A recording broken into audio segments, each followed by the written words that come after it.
इसके साथ ही भ्रष्टाचार, शासक वर्ग की कथनी करनी में अंतर और जो प्रशासन की विभिन्न इकाइयों में सहयोग, कानून तथा न्याय व्यवस्था की कमियां, आर्थिक क्षेत्र में संतुलित विकास का अभाव, आतंकवादियों को पड़ोसी देशों से और विदेशों से भारी सहायता और प्रोत्साहन मिलना, ये सभी ऐसे फैक्टर्स हैं जो कि आतंकवाद को बढ़ाने में कहीं ना कहीं अपना महत्वपूर्ण रोल प्ले करते हैं।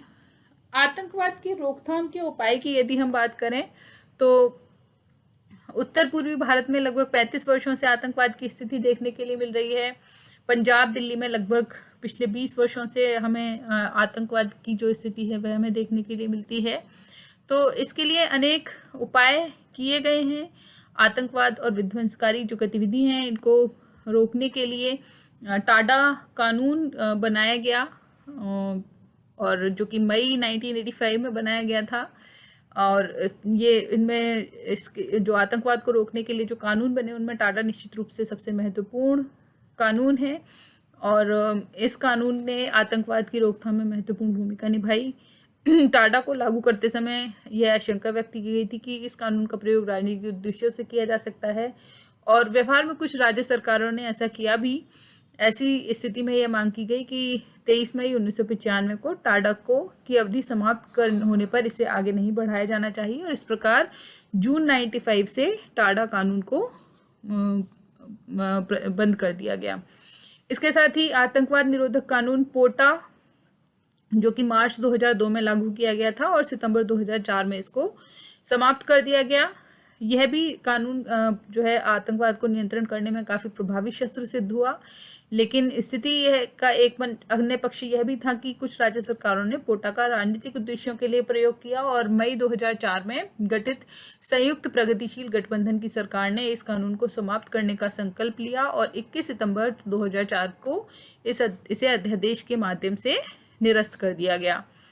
गैर कानूनी गतिविधियां निवारण अध्यादेश 2004 बनाया गया। पोटा कानून को समाप्त करते हुए राष्ट्रीय और अंतर्राष्ट्रीय स्तर पर विद्यमान आतंकवाद से निपटने के लिए कठोर कानून की आवश्यकता को महसूस करते हुए गैर कानूनी गतिविधियां निरोधक अध्यादेश 2004 जारी किया गया और यह कानून मुख्यतः 1967 में बनाया गया था। सितंबर 2004 में इसमें 54 संशोधन किए गए और इसको स्वीकृत कर दिया गया और इस अध्यादेश में रद्द किए गए पोटा कानून के अनेक जो प्रावधान हैं उनको ऐसे कैसे उठाकर इसमें शामिल कर लिया गया।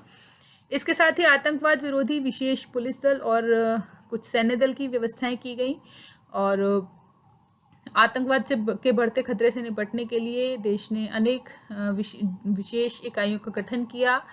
जर्मनी ने GSG 9, ब्रिटेन ने SAS, अमेरिका ने ग्रीन बैरेट्स तथा रेंजर्स का गठन किया। इजराइल के पास कमांडो बल हैं इस तरह की आतंकवादियों से निपटने के लिए और भारत में आतंकवाद से निपटने के लिए कोई कारगर संगठन नहीं है। आतंकवादी गतिविधियों से निपटने के लिए जो केंद्रीय सचिवमंडल का जो एक सेल बनाया गया जो कि बहुत कारगर सिद्ध नहीं हुआ और हमारे अर्धसैनिक बल जैसे CRPF, central reserve police force, BSF, border security force, Assam rifles, ITBP, India Tibet सीमा पुलिस, बॉर्डर पुलिस और केंद्रीय औद्योगिक सुरक्षा बल भी आतंकवाद को रोकथाम करने में काफ़ी नाकाम रहे हैं। तो सरकार अब आतंकवाद के से संघर्ष के लिए विशेष तौर पर बनाए गए राष्ट्रीय सुरक्षा NSG जो नेशनल सिक्योरिटी गार्ड्स हैं इसकी स्थापना की गई और इनको बढ़ाने पर जोर दिया जाता रहा। 5000 कमांडो की क्षमता वाले इस आतंकवादी विरोधी विशेष बल के कमांडो पहले से ही अनेक सैन्य इकाइयों में प्रशिक्षण ले रहे हैं। स्पेशल फ्रंटियर फोर्स की 3 कंपनियां जिन्होंने प्रश्न ब्लू स्टार में भी भाग लिया था और राष्ट्रीय सुरक्षा गार्ड में मिला दी गई हैं। तो इस तरह से ये जो कुछ कानूनी प्रावधान हैं ये आतंकवाद की जो गतिविधियां हैं उनको रोकने के लिए किए गए हैं।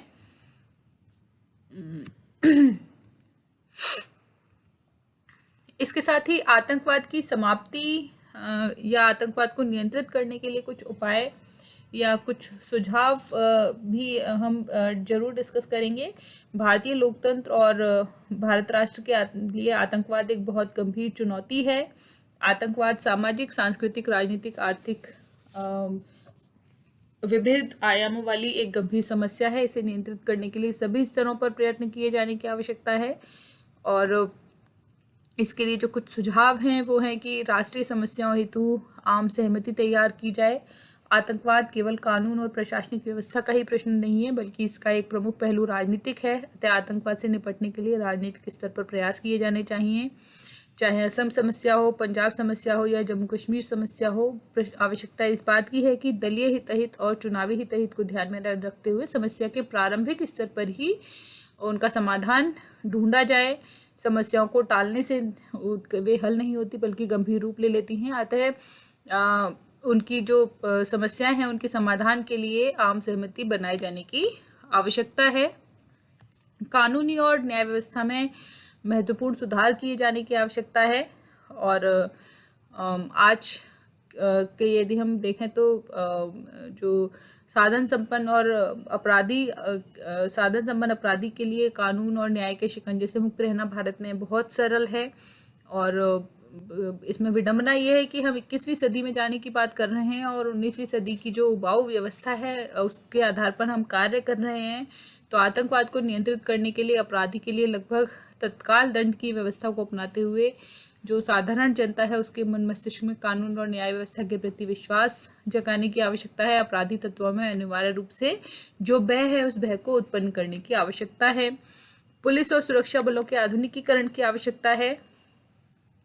और पुलिस और जो सुरक्षा बल है इनकी सेवा शर्तों में भारी सुधार भी जरूरी है। यदि हम उनके लिए जो बेसिक इंफ्रास्ट्रक्चर है यदि हम उनके लिए वह नहीं बना सकते हैं, उसकी सुनिश्चितता हम नहीं कर सकते हैं, तो ऐसे में उनसे भी हम जो फुल डेडिकेशन के साथ जो उनका काम जिस तरह से होना चाहिए उसकी उनसे अपेक्षा करना निश्चित रूप से संभव नहीं हो पाएगा। तो प्रशासनिक व्यवस्था में सुधार किए जाने की आवश्यकता है और प्रशासनिक व्यवस्था को कुशल बनाकर माफिया, तस्कर और अपराधी तत्वों को आतंकवादी तत्वों से अलग करने की आवश्यकता है। शासन और जनता के बीच व्यापक सहयोग की आवश्यकता है और जन सहयोग के बिना किसी भी सरकार के लिए आतंकवाद को नियंत्रित कर पाना संभव नहीं है। अतः इस दिशा में सरकार और जनता को मिलकर काम करना होगा। हमें लोगों को आतंकवाद के भयंकर परिणाम समझाने होंगे, उनमें जन जागृति पैदा करनी होगी और उनमें आतंकवाद से संघर्ष के लिए इच्छा और शक्ति पैदा करनी होगी। और इस प्रकार से आतंकवाद को नियंत्रित किया जा सकता है। राजनीतिक स्तर पर इस संबंध में प्रयास करने की आवश्यकता है। और जो आतंकवाद का जवाब आतंकवाद से देने पर आतंकवाद समाप्त नहीं होगा, बल्कि इससे कई बार और ज़्यादा बढ़ जाता है। आतंकवाद अनेक बार सामाजिक, आर्थिक, राजनीतिक कारणों से उत्पन्न मानसिक रोग के रूप में होता है और ऐसी स्थिति में इसे बल प्रयोग से समाप्त नहीं किया जा सकता, बल्कि इसके मूल कारणों को समझने की आवश्यकता है और विभिन्न समुदायों के बीच भाईचारे की भावना को स्थापित कर आतंकवाद को नियंत्रित किया जा सकता है। भूमि सुधार कानूनों को लागू करके सामाजिक आर्थिक न्याय की प्राप्ति करनी होगी और इस संबंध में कुछ ठोस कदम उठाने होंगे। भूमि सुधार कानून हमें पारित करने होंगे और आवश्यकता ये है कि ये कानून केवल कागजों पर न रहें बल्कि उन्हें सही भावना के साथ और संपूर्ण रूप से लागू किया जाए। नक्सलवादी आतंकवाद को नियंत्रित करने के लिए ये बहुत अधिक आवश्यक है। आतंकवाद पनपने का बहुत बड़ा कारण बेरोजगारी है, तो शिक्षा को रोजगार के साथ जोड़ा जाए, लोगों के लिए रोजगार जुटाए जाएं, आर्थिक असमानता को समाप्त किया जाए और सामाजिक आर्थिक न्याय की दिशा में यदि हम कुछ कदम बढ़ाएंगे तो आतंकवाद को नियंत्रित किया जा सकता है, खत्म किया जा सकता है। संवैधानिक प्रावधानों के दुरुपयोग पर प्रभावी रोक लगानी आवश्यक है और जो सरकार है उस सरकार को ये जो संविधान के जो राजनीति है उस राजनीति को आतंकवाद से अलग करने की आवश्यकता है। जब राजनीति और आतंकवाद में यदि हमें संबंध दिखाई नहीं देगा, अपने निजी हितों को या पार्टी हितों के लिए हम आतंकवाद को सपोर्ट नहीं करेंगे, तो इसके माध्यम से भी जो आतंकवाद है उसको समाप्त किया जा सकता है। जो शासन है हमारा, उस शासन की प्रतिष्ठा को पुनर्स्थापित करने की आवश्यकता है और जो विदेशी जो कुछ शक्तियां हैं जिस प्रकार से हमारे जो आंतरिक मामले हैं उनमें जब वे हस्तक्षेप करती हैं उन हस्तक्षेपों को रोकने की आवश्यकता है, चाहे वो पाकिस्तान का हस्तक्षेप हो या अमेरिका का या फिर चीन का हस्तक्षेप हो। तो इन सब प्रयासों के माध्यम से जो आतंकवाद है उस आतंकवाद को नियंत्रित किया जा सकता है और आतंकवाद को हम दूर करने में सफल हो सकते हैं। तो आज के लिए इतना ही, आगे का हम नेक्स्ट क्लास में करेंगे। Thank you.